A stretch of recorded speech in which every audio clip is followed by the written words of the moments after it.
All right, I'd like to welcome you to the October 16th, 2024 City Council meeting. Roll call, Jason Upchurch, Fred Sin, Ellen Stannon, Billy Costello, Karen Pipely, Ross Hall, Chase Vining, City Staff, Brad Wainwright, Dan Pratt, Jake Barless, and Clint Drury, and Daryl Schultz from the airport. I'd like to ask you to stand now for the invocation.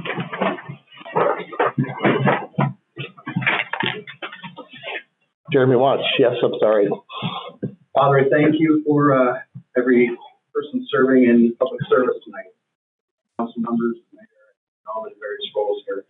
I pray for wisdom for them tonight. I pray that they would make good decisions that would bless our community. Pray that you would give the provision that is needed in order for our city to be taken good care of. Pray in Jesus' name. Amen. Amen.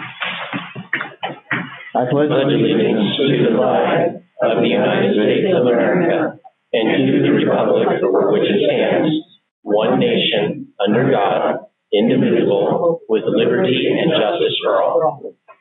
Thank you, Jeremy.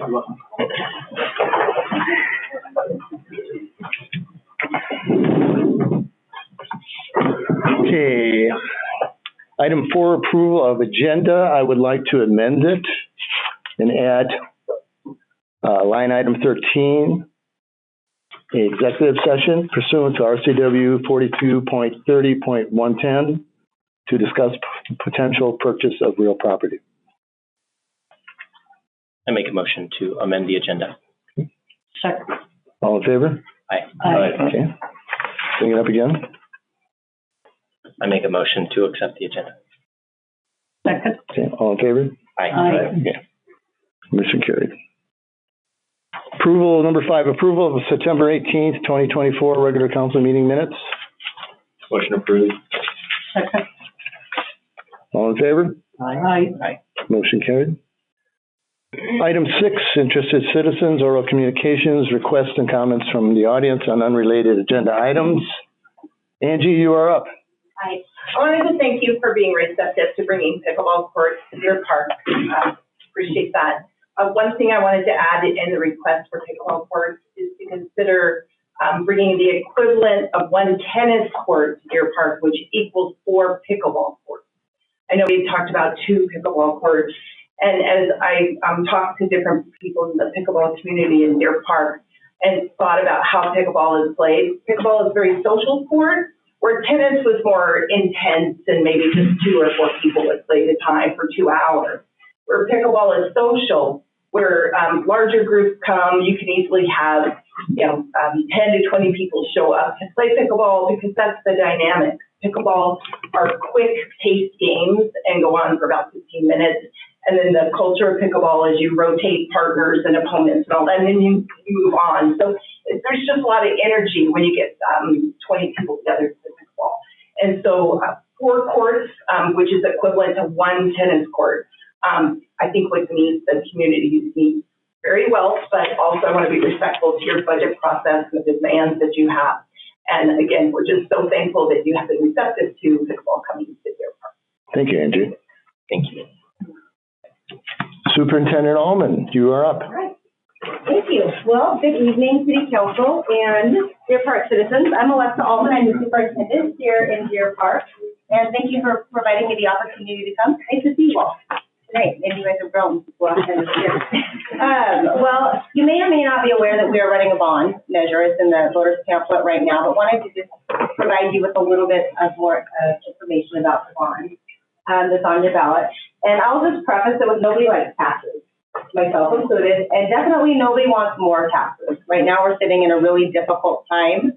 And so after we ran the last bond, we went back out to the community and we said, hey, give us feedback on the bond. We want to hear from you. And they said, just prioritize your greatest need and keep those tax rates flat.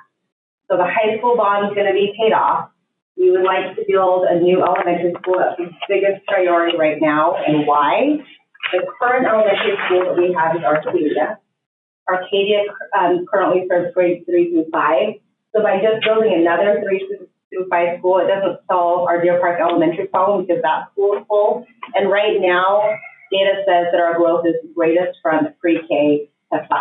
and we have room at the middle school with the expansion we've done. The high school has plenty of room with the remodel that it's done. Well, you guys have some, but he's already out, so thank you. If anybody wants any additional ones or needs one, just pass it around. I also have, if you are interested in helping promote the bond, I have some vote yes buttons. No pressure, I just happen to have them. or if you want a sticker, we have some. But I guess I would say, so what are the reasons and why do we need a new Arcadia Elementary? Well, it really comes down to space, safety, and then kind of what happens if we don't pass the bond. So for space examples at Arcadia, the only space they literally have is the basement. And they tried to move the faculty downstairs in the basement, but it's right underneath the music floor. As you know, music is very active. The kids are running around and jumping, and so even the staff couldn't be down there, so we certainly can't make it a classroom. That's literally the last space that they have. Oh, and they have a closet. The gym is small, and the gym also serves as the cafeteria because they're out of space. So right now, during lunchtime, they have to use half of it for the cafeteria, and then the other side, they spread 2 PE classes inside. When it's nice outside, they can go outside, but right now they've got 2 PE classes that are spread on that side, because I think here it looks like cafeteria. What used to be the cafeteria or the multi-purpose room is now a special education classroom. There is no longer a library. It's a classroom. So the library that they have right now is in a window-less classroom, but it also serves as a tech room. So they're using it as a computer space, and just the books are on the perimeter. In terms of safety, we have 3 portables, which serve as 6 classrooms. Those portables have exterior entrances, and as we know in today's day and age, that is not the safest environment for our kids to be.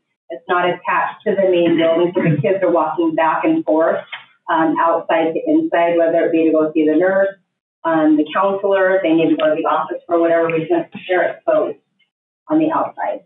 Portables also cost between $500,000 and $600,000. So if we're looking at investments in our future and looking at investments in our buildings and we spend our money, we don't feel like that's the best way to spend our money. They also have a lifespan of about 15 to 20 years, and one of our portables right now is at 30.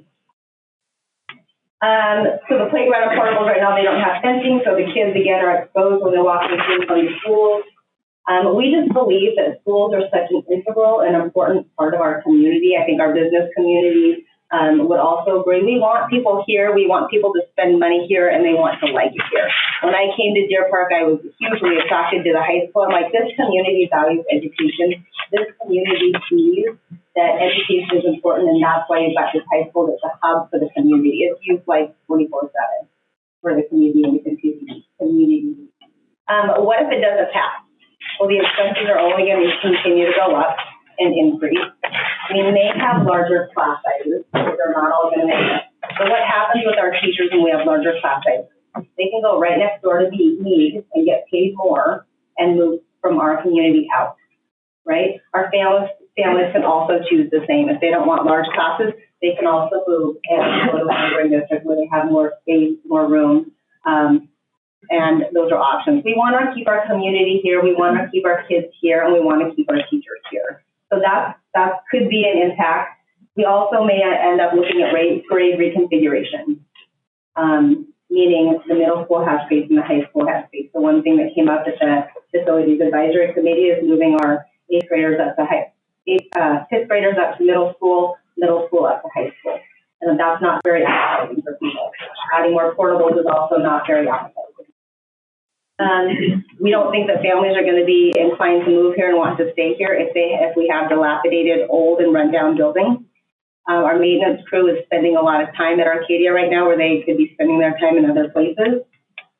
So I would just say that we did the best we could to keep tax rates flat, to do a replacement bond. We prioritized. We really think this is the best package that we can offer our community. We extended the bond, which is also like a house mortgage, from 20 years to 27 years to keep that rate as low as possible. So I'm here to answer any questions, but thanks for giving me the time. It's on the ballot. We love our community. We love our kids. We love our families. And we just want to make sure that our community continues to grow and thrive. Because growth is here, whether we want it or not, right? We want to make sure our kids have a safe learning environment. Any questions from the audience? Yeah. Okay. Where's the new proposed elementary school going to be located? It will be Considering the Arcadia is right there. east of Deer Park Elementary School. And then the new transportation center would be to the east of that. And then with the memorandum of understanding that we have with the city, we purchased the land, and then we will build that through road, the street names, V Street all the way up to Deer Park Milan. So that traffic, it's not a through street right now, but we're on the hook for creating that through street to help alleviate traffic. So behind the current school? Element? Directly to the east. Okay. Question. Anybody else? That's all the information's on our website. If you follow us on Facebook, that's the information out there. But really appreciate the chamber's support, appreciate city council support in this as well. Thank you, Doctor. Thank you. Okay, thank you. I buttons, if anybody wants them. I'm fired. Item 7, new business. Letter A, City of Deer Park Parks Plan Presentation. Larry Fetter. Larry, you have the floor. Thank you. I'm going to stand here. It's not going to be easy for people to monitor, and they're a little small, so I'll be pointing some things out. Good evening, council, mayor. The mayor has asked me to share some things. I've been working on a park and recreation plan for the city of Chewelah. I want to share some highlights with you about that plan and maybe some things that you can take advantage of here in Deer Park. To do that, I'd like to tell you a little bit about me. I'm the less interesting part of this, but I've had 37 years of park and recreation management, mostly as a parks director, several different cities that you would recognize as Mercer Island, Enumclaw. Spent the last part of my career in Hermiston, Oregon. My first boss is actually in the room. It's Marty Verdega from Mercer Island. She's a longtime resident of Deer Park, and it makes me a fan of Deer Park for sure. I've had I kind of lost count, more than $25 million worth of grant experience, successful grant experience, things like working with RCO, the Recreation Conservation Office, community development block grants, forestry grants, schemas, pretty long list of state and federal grant sources that I've been involved in. Built aquatic centers, parks, trails, recreation centers, those kinds of things, cemeteries, exposition centers, that kind of stuff. Fundraised for a very cool $2 million playground in Hermiston, Oregon, and if you invite me back sometime, I'll share that with you because it's incredible. Developed a park district for the city of Pullman. And I've been involved in at least 5, probably more, I'm sure, park plan updates and just park plan development. So this is very familiar work to me. I think the mayor has a copy of the Chewelah plan, and I'll kind of just share some highlights with you about this plan, things that you might find helpful. Created my own, so I retired in 2021. Moved to my hometown, Chewelah, back to my hometown where I was raised, and went away. My parents stayed there, and wasn't expecting to move back to Chewelah, but it had all the things that we were interested in, my wife and I. So skiing, rivers, creeks, all the stuff that attracts you. But here we are back in Chewelah. I'll tell you a quick story. The mayor there, Mayor McCunn, invited me to have a conversation with him about the swimming pool. Chewelah actually had lost a swimming pool. Don't know if you know this, in 2018, kind of a catastrophic water-related failure. The pipe system was old. They decommissioned the old swimming pool. It was a sad day, especially for me when I found about this moving home. I used to manage this pool in my college days. This is how I paid for my college, coming home on the summers. And to find out, moving back, that it was no longer there, it was heartbreaking. So in conversation with the mayor, I said, are there any plans to have a new swimming pool? And he goes, well, who are you?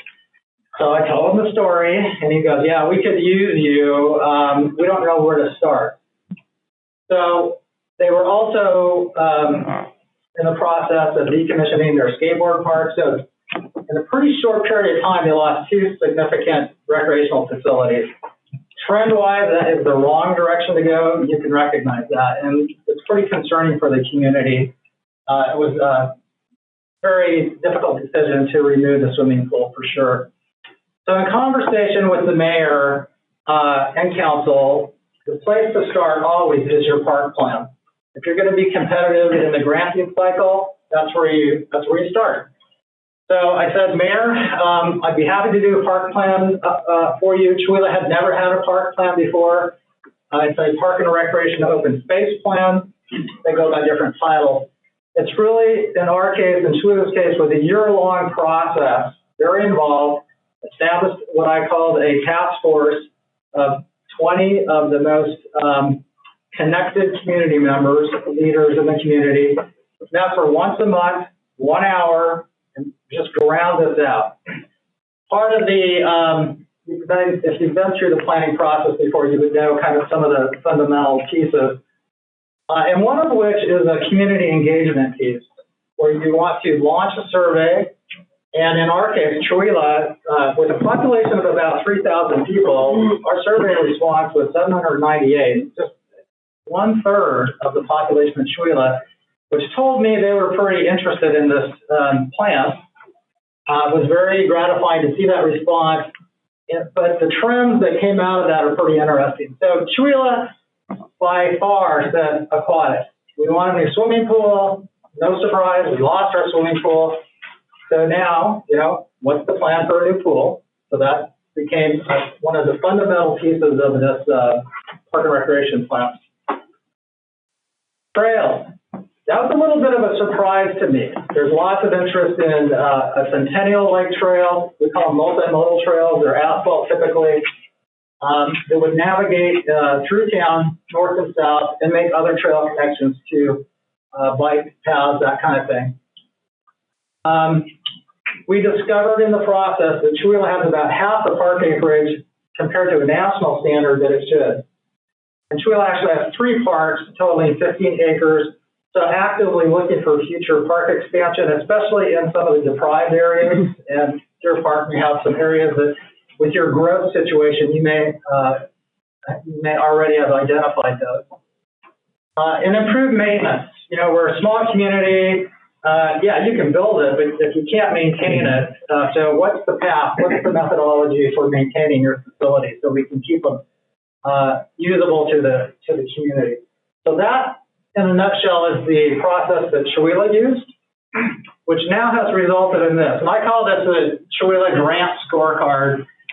So, I'm a volunteer. The mayor said, okay, we got this plan, now what? Well, you start generating money, right? The stronger your plan is, the more successful you're going to be with bringing money into town. So about the same time that we launched our park planning process, started scouting around for funds. We already knew that we needed to do some improvements to the Civic Center. Chewelah has an old grade school that it's repurposed into its city hall, shockingly. And then, but also the old gym is there, and that became kind of the Civic Center. Well, it doesn't meet any ADA standard. It doesn't meet, there's no parking lot. It's kind of a grass, muddy area. So I was asked to apply for it. We got $2 million to renovate the Civic Center. That's actually money that we have. They also said, well, with RCO, Recreation Conservation Office, they keep rolling out new programs on a regular basis. And one of them that timing worked out well for Chewelah, I applied for and got a planning grant. So this plan didn't cost the city of Chewelah anything. And it's more than just since we had extra funds available, we did a park district feasibility study. We also did some recreation feasibility, and it's all built into the plan. So that if Chewelah chooses to go down that road, it now has a pathway to do so. So that's how Chewelah pursued that. And then another park grant through RCO to do some basic park improvements in our main city park, $100,000. So that's the money we have in black. Now I'm going to tell you current applications. We've got a new skateboard park proposal for a little over $500,000. We'll find out this fall if we got it. Youth Sports Complex, another RCO grant, which would add a new park into the system. and we really need a home for our Little League / soccer, et cetera. So that's what that's about. So we'll know soon if we got one or both or all of those. And then these foundations, you know, if you scout around for money and these things turn up, well, T-Mobile has a community investment program that anyone can apply for. And the bar is pretty low, so we applied for $50,000 for more park improvements. But to add all that up, in hand, we have about 2.2 and another 1.4 potential for a total of about 1.6 million in about a year. And the stronger your plan is, the easier this process becomes. So just, you know, if you cheat this, you also are handicapping yourself relative to future money. And in Chewella's case, this cost their general fund zero.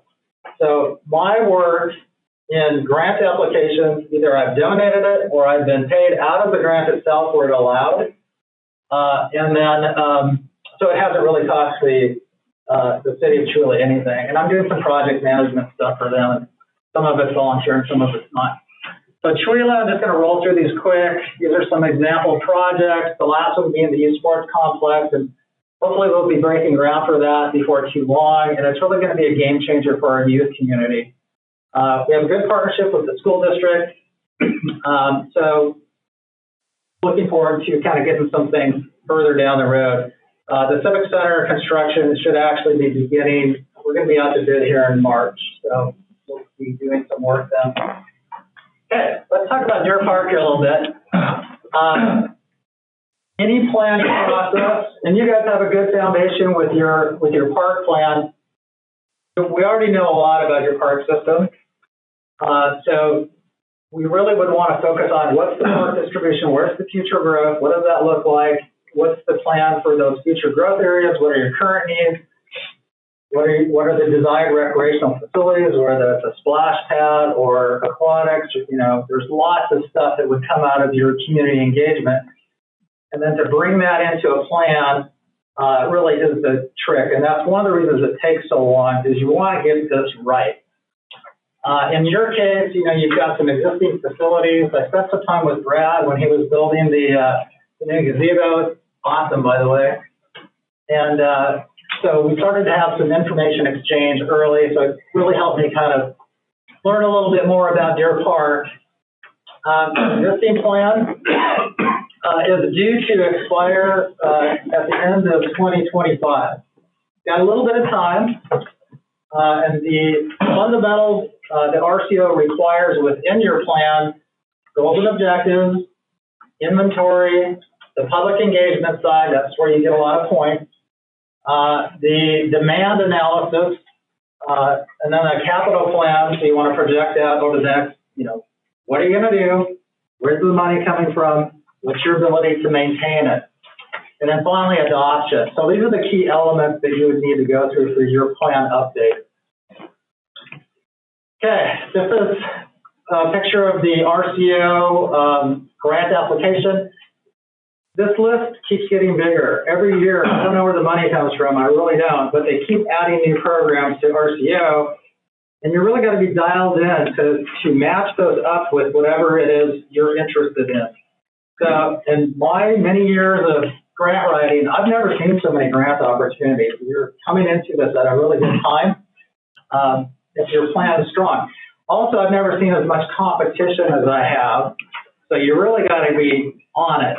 Like you know, your ask could get buried with 100 other asks. How do you get up to that line?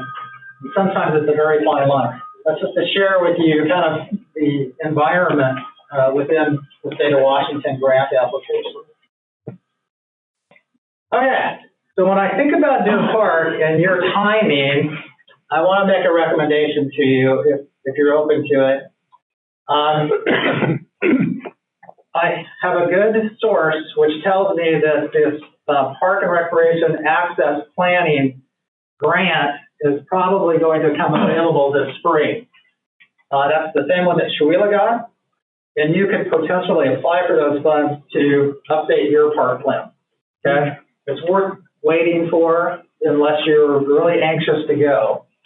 So that's on the left-hand side. if you were to do that, the schedule would look roughly like this. We're going to know in the spring if that grant's going to be available. It's a short turnaround, and so you would know in a couple of months if that your park plan update got funded. And then you would get your money in the fall, and you could launch your project immediately. Takes about a year to do. You could shorten it, but about a year, 9 months to a year. Then you could have a fall adoption 2026. So in that scenario, you don't really lose a grant application cycle. And the opportunity to get some of that money is, I think, worth waiting for. If you don't wait for that grant and you want to get rolling up, you actually could trim a little bit off your schedule. You could get going earlier. You could start your Park and Recreation open space plan earlier, spring of 2025, and you could adopt it a year later. So those are kind of the two options. My recommendation is that if you're not in a huge hurry, that you just wait and see if the money rolls out for that, and then make your application, and then you'd have some funds to work with. Post-planning options. We talked about, I put a lot of, this is one of the best park plans I've ever participated in. Really proud of this product. Deer Park has a similar opportunity to do it right. That foundation, so your basic park plan update is somewhere in the neighborhood of about $70,000. It's hard work, very involved. You may want to add on to that, Chewelah did. So if you want to look at recreation feasibility, so Deer Park doesn't have a rec program, maybe you want to think about one. You could then, if you decide to go down that road, you'd know what it would cost. You'd know how much revenue potential you might have from running programs, because it's not just all expense, you got revenue. So what does that look like? Where would they be housed?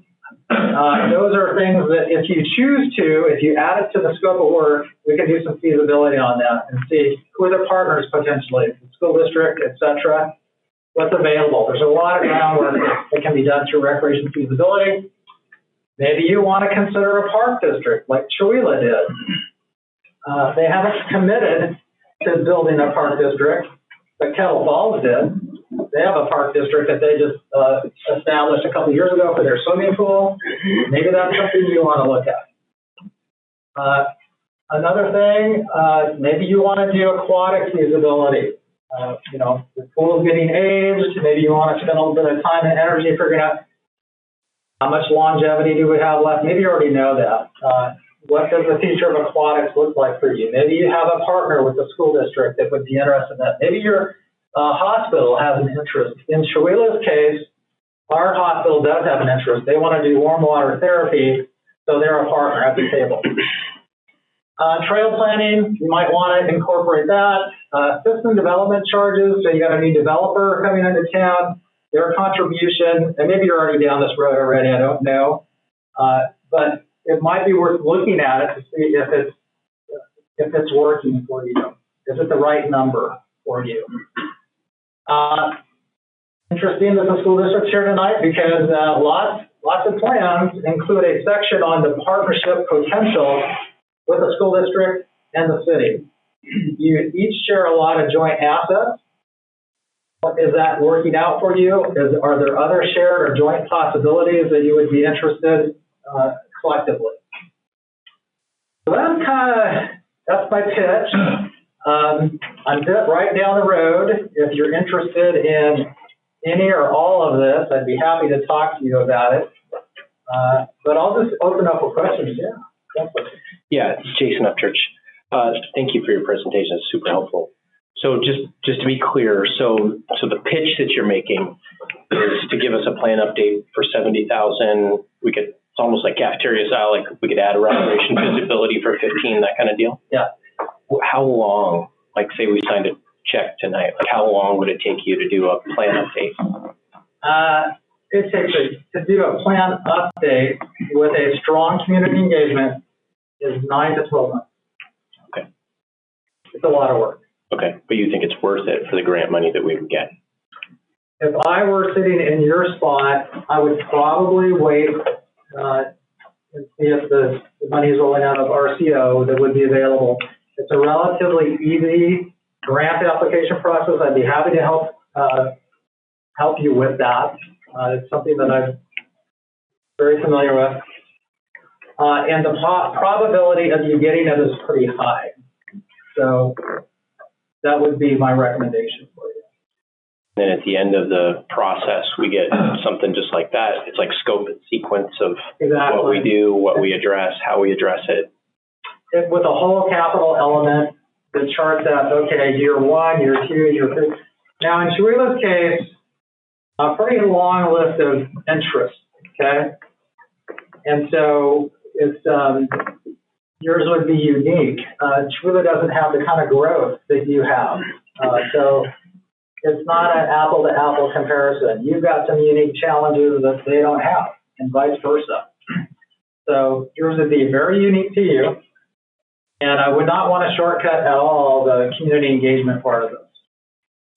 And if you were to apply for and get this money, you can just go for the full meal deal and not feel like you have to, narrow the scope down to your budget.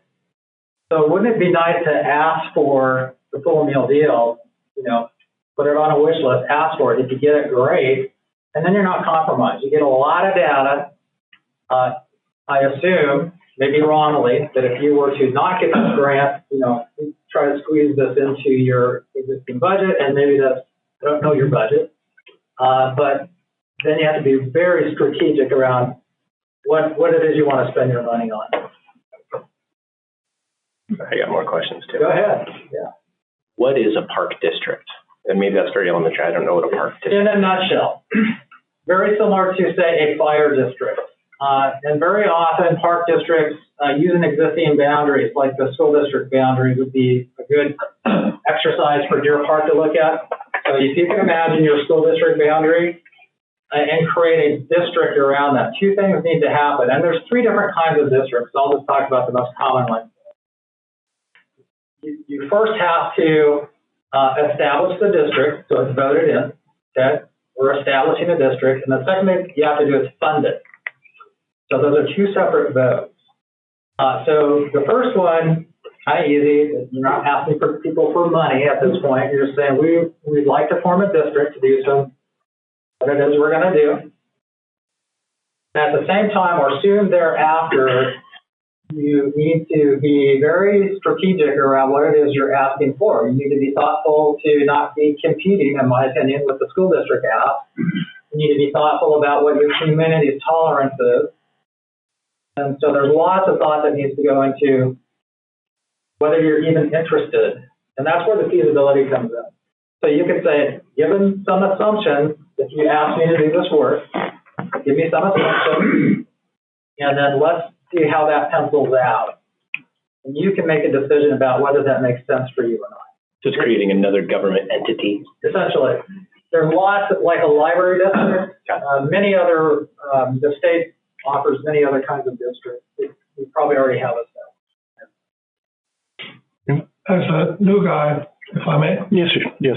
As a new guy, I've done this and been a part of this, building ball fields and working with the different groups from the county commissioners to the school district to the city council and things. And I just say here as a new guy coming in, not sure of all the stuff that you guys have done in the past.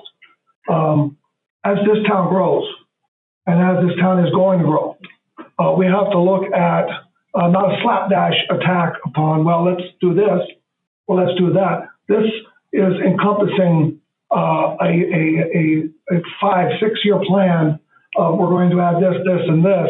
And that's where you do. You have to have not only community involvement with it too, but you really have to sit down with the school district and go, okay, we can get something accomplished here, but we have to be a part of it. And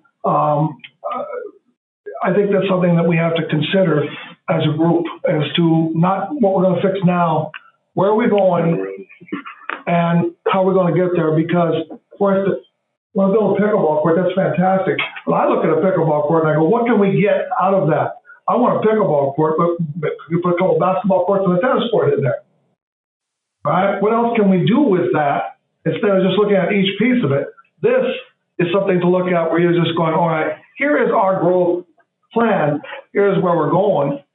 And, yeah, it adds another level of bureaucracy to it because you're going to have to hire somebody to basically take charge of this. But you're also giving the people of the community things to do, especially kids, a person who was in education for 40 years, something for the community to be involved in at all levels, and with all levels of community involved as a part of governing it, supporting it, and financing it.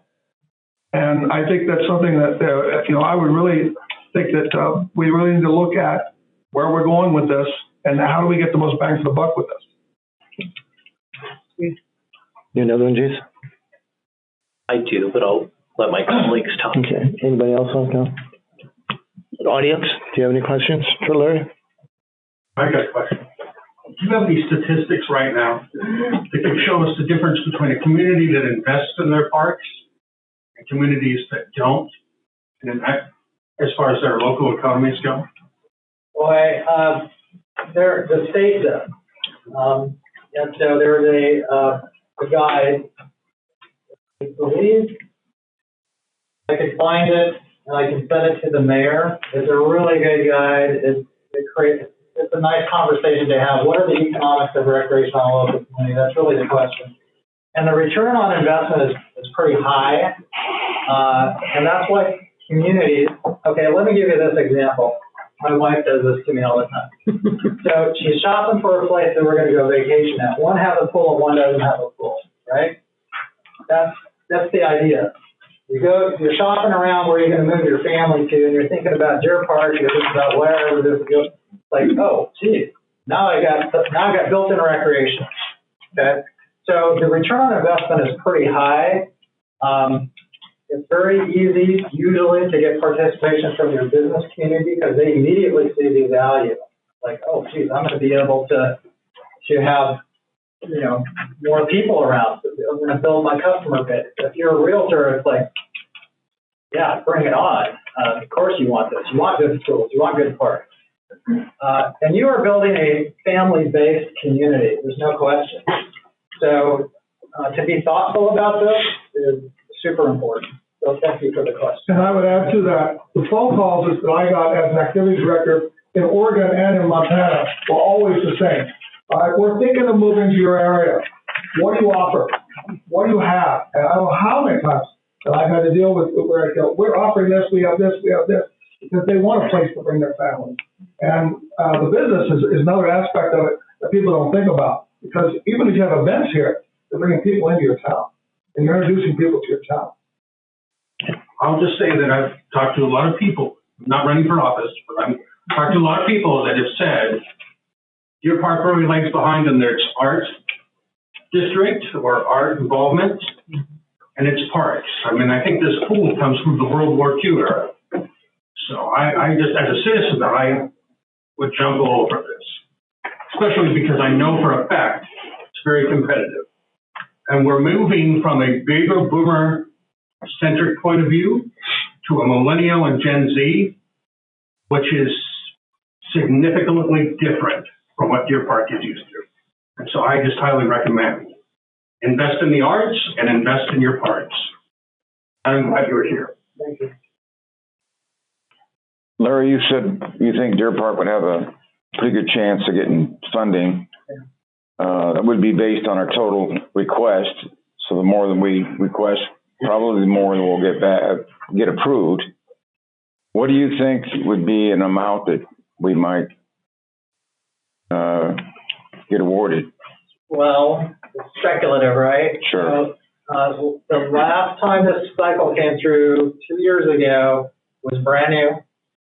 We didn't have any real data on it. We've only had one cycle so far. So if it rolls out similar to the last time it rolled out, I think your probability is high because your expiration date is coming up on your park fund. If you said, Larry, I would need a laundry list for you. We'd like to see park district feasibility. We'd like to know if there's a partnership potential with the school district. We'd like to, whatever it is. We just built toward that number. It could easily be, in your case, in the 125 range, and there were plans funded up to $200,000 in the last cycle. So it's a lot of money, but it's not to the state. we have a very strong case with your growth, your expiration date, your need. I'm pretty confident that you could put a successful application together. I'd be happy to help you do that. Brad, could you speak to your thoughts or opinions, since this would be sort of in your wheelhouse? Well, I mean, one thing that we should look at is that when developers come to Deer Park, they build a lot of the parks for us. That's where Shamrock Glen Park came from, Dalton Creek Park came from that Country Club Park, which was 0% funded by the city. Those were all built by the developer and then basically gifted us as part of the green space. The other thing is, the other thing that we got to think about is employees. You can't build a monster I can't take care of. Sure. And with one guy and one seasonal guy, so that's just another facet of what We're gonna need to think about that. Be looking at, yeah. And that's built into that, I imagine. I'm glad you brought that up, Brad, because I forgot to mention that. So part of, you wouldn't necessarily see a conversation in your park, your existing park plan around park maintenance, but that is so critical. I agree with Brad 100%. There's a section in here on park maintenance, especially because in Chewella's case, they knew that they were deficient. So there's a section on here that talks about that. And then also, this is an opportunity to collect historical data on some of your existing parks. We are losing that knowledge. And so in Chewella's case, and I would suggest this in your case, let's incorporate that into your plan. So you've got a little bit of history going on there because we are losing that. What's the value of the history of this building, for example? We're going to be losing that information. So to document it in a plan so you don't lose it, I feel like it's very much worth the contribution. Larry, do these numbers reflect you applying for those grants on our behalf, or do you just hand us this thing and then we're on the hook to apply for them? My thought is this, and I know we're not negotiating, but I would be happy to do your grant application for $5,000. And if you get awarded, that would just be incorporated into that. So at the end of the day, you wouldn't have any cash out of pocket for that. Unless you didn't get the grant, then you'd be out $5,000. Anybody else? Peggy? With these types of grant writings, do you have to have so much skin in the game from the city to match them? This one's unique. There's no local match requirement. Okay. So it's somebody's good money to get. Cool. Free money. Thank you, Larry. You're welcome. Very good. Thank you. And if anybody wants to see his major plan, I have it in my office. You're welcome to read it. I'd want to see it. Yeah. So, Could we put those numbers on the agenda for next council meeting to discuss and potentially vote on? Will be tomorrow? Oh, well, I guess, No, that's it would be a budget. it's budget tomorrow. Well, it would be part of it. Anyway. Okay. Yeah, let me see what Just for my part, I think it would be a wonderful thing. I think we're kind of getting to a point in our city where we're becoming sort of adolescent. We've got peach fuzz or whatever, and we need to start thinking long term about how we're going to do this. And small committees are fine, but there's a lot of detail and strategy that's put in there. And I think, we've done good, a thing here, a thing there, but we need to have a big comprehensive Where we want to go strategy. in 10 years. Exactly And right. where we And I want to think this would be be. helpful. I keep thinking that if we do this, this makes us not a bedroom community of Spokane, but a city unto ourselves, which I think is a good. You have an identity. Yes. Randy. We're not just Deer Park up from Spokane. Okay. We're Deer Park. Deer Park. All right. Item B, amended and restated agreement between the City of Deer Park and Deer Park Chamber of Commerce. We've all read the flyer. We're doing a 2-year deal rather than a 1-year deal. This expires December 31st, 2026. Make a motion to approve the agreement. Second. Okay. All in favor? Aye. Aye. Motion carried. While we're on the Chamber of Commerce, we have the president, Kelsey. She has a presentation she'd like to give us. Thank you, Mayor Kim. I am not too shabby with public speaking, but I also know to ramble, so I wrote it down. I'm just going to read it straight from it. Just an update of the 2024 Chamber of Commerce. What's done thus far, and just a broad overview. I feel like sometimes people say, what is the Chamber of Commerce? But that's not true. So we are a board of directors made up of 9 people that forms the chamber. Our board members include Tiffany Masters of Masters Brewhouse, Amber Costello of State Farm, Jennifer Shorts of Realty, Annalie Lagan of Exeter Realty, Jim Wynn of Windermere Realty, Secretary Kendra Adrian, Treasurer Brandon Linkstad, Vice President Angie Jones, and myself, Kelsey Crawford. We are a voluntary, nonprofit, nonpartisan membership organization of individuals, businesses, nonprofit entities, and professional men and women who have joined together for the purpose of promoting the growth and stability of the local economy with particular emphasis on the maintenance and growth of existing businesses and industries, the development of new businesses, industries, and tourism as a viable economic asset, and facilitating commodity efforts that make greater Deer Park area a desirable place to live, work, and shop. Sorry, that was the longest sentence. That is basically what we do. In order to achieve our purposes, we have established and ran 2 of the 4 events we put on each year. Our annual Sunflower 5K happened in May, our annual golf tournament was in June, and then this Saturday we'll host our annual Chamber Gala to be located at Masters Brewhouse with 8/19/20 CPC. And December 14th, we will host our hometown holiday Christmas. These events are designed to bring people to Deer Park, whether that be on our own citizens or guests from other cities, and to frequent our local economy and to truly enjoy all of the town. This year, our events reached more people than they have in the past. Our 5K was created 3 years ago, and our numbers of runners have increased 100% since then. Our golf tournament was established 2 years ago, and our numbers have increased 50%. And this will be our largest gala yet. All of the money we raise at these events go back into the next event plan.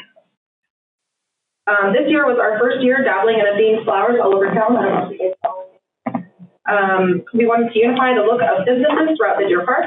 There were pros and cons, but overall the flowers were lovely additions to the city, and we are so thankful for the businesses and government entities that chose to support this venture with us.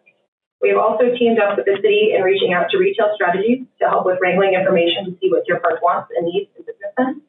Multiple questionnaires were produced and filled out that can aid in a clear view of what Deer Park could be in the future. We want to thank you for helping with. We also tried out a new form of luncheons this year, bringing them to City Hall each month. We used to do the Masters last year and the year prior, but this year we've been hosting them in this room. And we've had usually an average of about 50 people at each luncheon, but we decided that we were, and that is why I don't come off the, I'll just keep going, because we were able to support 10 different restaurants this year rather than just Masters. So it was great to see a Chamber of Commerce and support local commerce in the town. We also themed each luncheon with speakers from businesses located here in the area. We hosted alternative medicine, Tuesday, medical practitioners, businesses with animals, automotive, beauty aesthetics, and more. And this gave us an opportunity to showcase the creative, unique, and vast amount of businesses that this area has to offer. And we've had, since January, obviously, 10 different luncheons, and each of those have had a minimum of 5 speakers. So we've been able to showcase at least 50 businesses that are here, members and non-members. This year, we have accumulated 20 new members to help us reach our goal of over 100 members in the Chamber of Commerce. And with that, we've had 10 ribbon cuttings and grand openings, with at least 3 more happening probably this month. Overall, the Greater Deer Park Area Chamber of Commerce has had a very successful year and is beyond excited for what 2025 will bring us. Thank you, Kelsey. Okay, item C, task order 2024-11, Deer Park Splash Pad Final Engineering Design and Construction Services, JUB Engineering. Lane or Dan, either one of you? So this would be a task order to complete the project through design all the way through bid award and construction. So with a discussed schedule in there, but our goal would be to complete the project early summer. Okay. I make a motion to approve the task order. Second. Okay. We have a motion second. All in favor? Aye. Motion carried. Item D, bid award Deer Park Airport South Waterline improvements. Palmy Construction Incorporated in the amount of $296,183.19. Daryl, you, So we opened bids last week. There were a total of 14 bidders, which is a record for at least the airport. After reviewing the bids, 2 of the bids were non-responsive. One didn't acknowledge an addendum, and one didn't use the proper paperwork. This winning bid from Halme is $37,960 lower than the next bid. I met with the engineers today, and we discussed any possible issues. The only issues that we could foresee with this bid is where they are connecting into the water line is behind some hangars, and we know that we did run into some utilities there during the sewer installation. So there's a possibility of some undocumented utilities that they could run into. Other than that, it's pretty open ground. It's a pretty easy, straight shot water line project. Should be able to, barring any weather issues, and that's the second concern, is that weather shuts us down before they can get it completed. It should be no problem. Daryl, just curious, there's a really wide range from the low bid to the high bid. Yes. Is there a reason for that? Like, why is the... Well, and I asked the engineers that as well, and they said that, it could be that some of the high bidders really didn't want it. Weren't real interested in the job, and if we get it, we can keep our guys busy for a couple of weeks right at the end of the season. That was their only thought on it. Sure. Chase, you have a question? Yeah. Any idea what the cost of materials are? They don't break it out. I mean, they just give a flat price for the 8-inch water main, the 12-inch. They don't break out the labor for each of those. A lot of times that's another thing that adds to the variable for the difference. Sometimes they'll have a different suppliers that are providing services.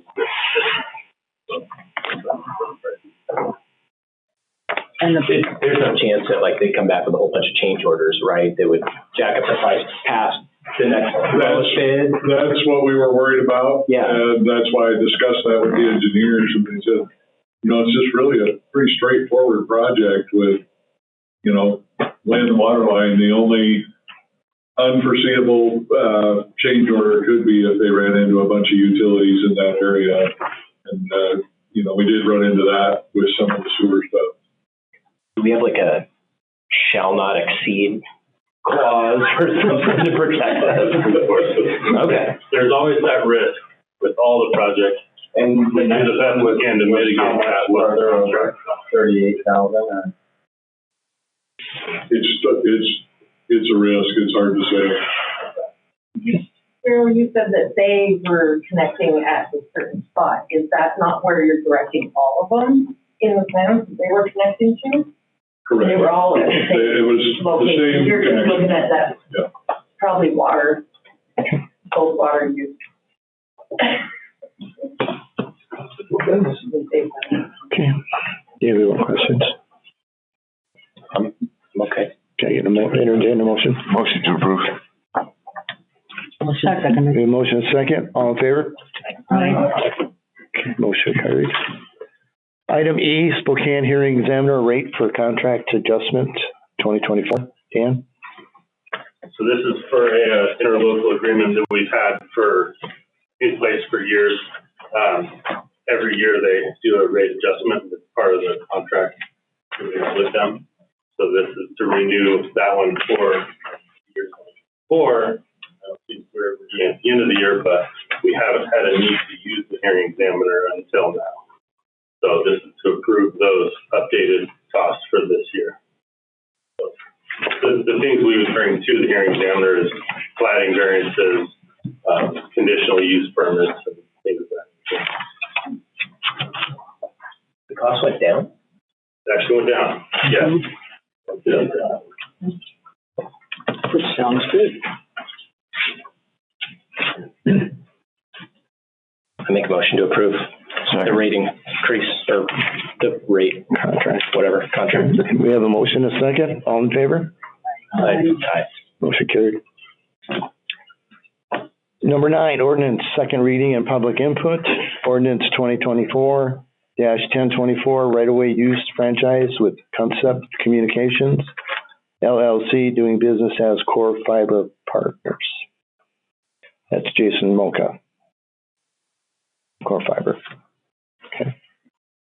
Do we have any public input from the audience? Okay. You can I was gonna make a motion to, waive the third reading. okay, So, may I make a comment? yes. So usually we do a 3-reading process of any ordinance so that we're not just rushing stuff through or whatever. We have the ability to waive that, and I guess without any objections from anybody, unless you guys have received any objections, we missed the last meeting, so this would have been the 3rd reading anyway. So it doesn't make any sense to stall it out anymore if there's no objection. So I guess I would make a motion to waive the 3rd reading. Okay. I second that. Okay, all in favor? Okay, now motion. And then I make a motion to approve the ordinance. Second. Okay. All in favor? Aye. Motion carried.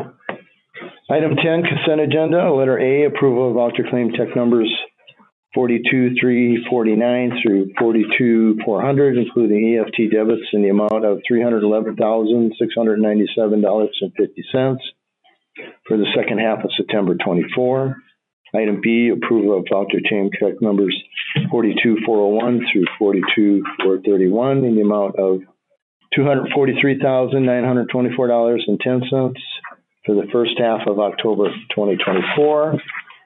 Item C, approval of payroll checks number 15,610 through 15,647, including PFML, LTC, 941 taxes, and health benefits in the amount of $156,553.34 for the month of September 2024. And then item D, Deer Park Airport lease agreement with Bobby Marshall. Motion approved the consent agenda?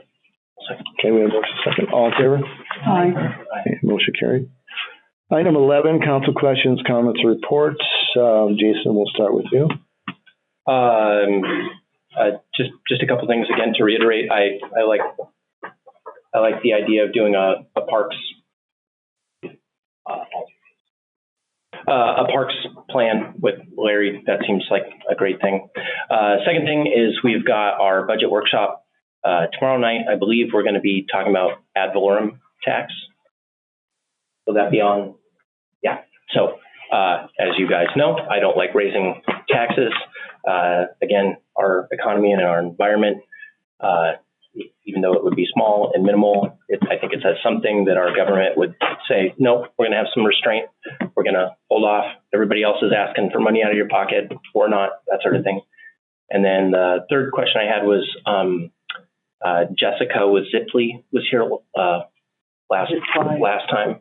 She will be on the November ballot, November agenda. Okay. Yes. Great. And that's all I have. Okay, Fred. I just want to again thanks Larry for showing up. I think we'll be working together with you, Larry. I think you've got a good plan for us, and we need some assistance, and you well qualified for that. So thanks again. Thank you. Ellen. Thank you to Larry. I agree. Billy. I have nothing. Nothing. Chase. For me. Ross. I'm good, sir. Okay, thank you. Okay, item 12, reported departments. Jake, are you online? I am here. You're up first. Okay. With the building side, we've got a couple of our builders that are just going strong. They're moving on to their next phases. They've just, I think in the last week or two, we've probably hit 20 or 30 more permit requests. So in that regard, they're going strong. So it should be a fun one. And they're all prepping foundations to get foundations in the ground before winter hits, so they can just go vertical during the winter months. So that's all I have. Thank you. Okay. Thank you, Jay. Brad, you're up. I'd like to thank Larry too and Lauren for bringing him to the table for us. I think he's going to be a huge help. Clean Green is this Saturday, Friday and Saturday. We open the gate about 7:30, close up about 4. The picnic shelter is all done over at Parents Field. We finished it up last week, so it turned out really nice. I'm super happy we have the final product. Looks nice. Mm-hmm. Nice job. Dan. I'm just working through a bunch of preliminary plats that are coming in, plan reviews, keep an eye on different construction projects going around town, subdivision. I think probably you guys saw another subdivision broke ground this past week, so keep going. Clint, you're up. Okay, this month has been prepping the budget, looking at water reanalysis, budget preparation for tomorrow. That is the lead certified inventory, Department of Health, that's the middle done this week. You guys are now prepping our site, pulling sprinklers out, opening valves, turning heaters on, get ready for winter. Tomorrow, Friday, and Monday, we have Wind Provision Technologies come out. They're going to dive, inspect, clean all the water reservoirs. So, and part of their findings will go into the decision of having 6th Street Reservoir. At least give us another set of eyes on it before we make that decision. Daryl. We're doing maintenance, getting ready for winter, getting the equipment going. We most recently, they just finished it last week. They resealed the admin building. Our administration building is portables. Got the roof all resealed on that. We're going to put some carpet in it, try and keep it up a little bit. It's struggling. And with the added use that it's seeing during summer fire season, we got to try and keep it as nice as possible. Equipment, I did hire a new guy was a teacher at the college for diesel mechanics, so he's been real good about helping us get equipment going and taking care of things that we have lived with for a long time on our equipment. Thank you. Okay, item 13, executive session. Pursuant to RCW 42.30.110, 1B, to discuss potential purchase of real property. We are going to no action will be taken at this session. So if you guys want to leave, there'll be no more